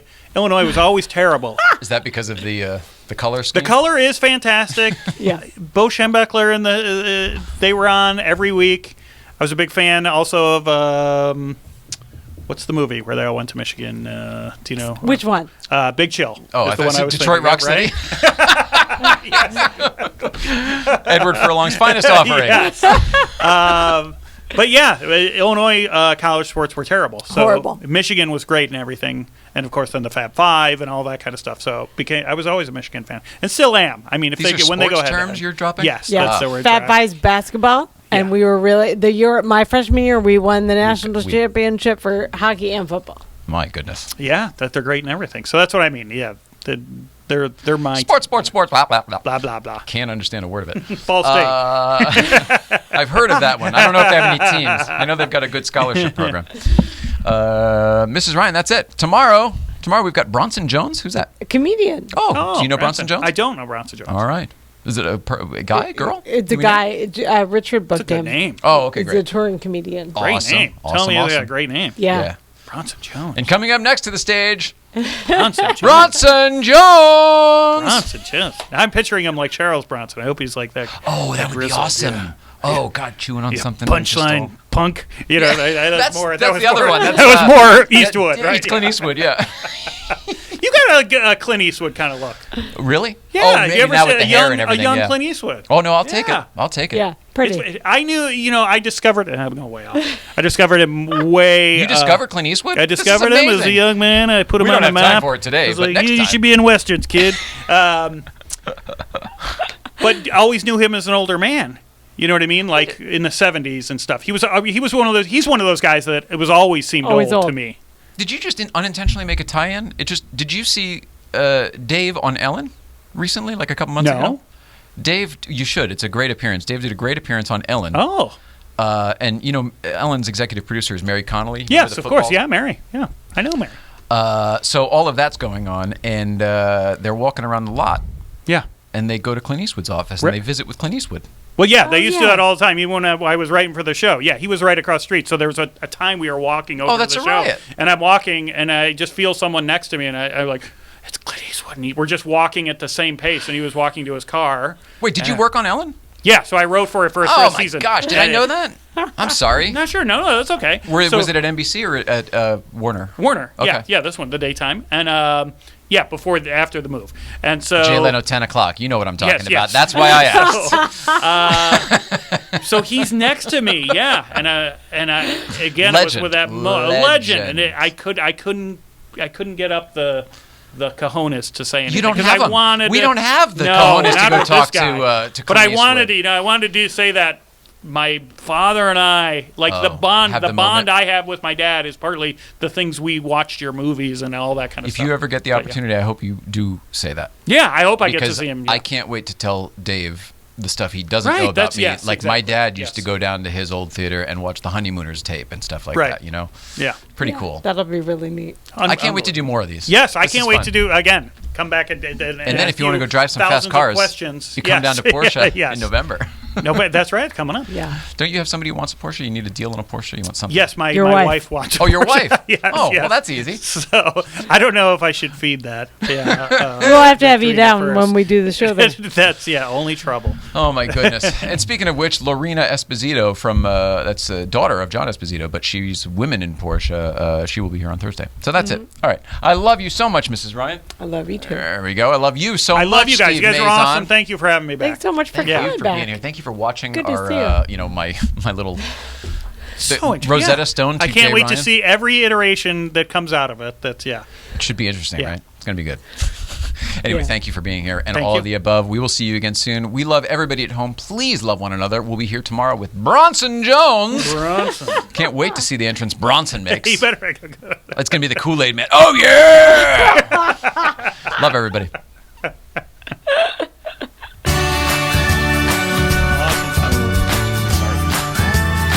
No, I did. We just there were all those angles and stuff. Yeah, sorry, man. I feel bad. No, it's good for you on the outside, but yeah, you guys are just so I don't. easy to talk to. Welcome to Hollywood.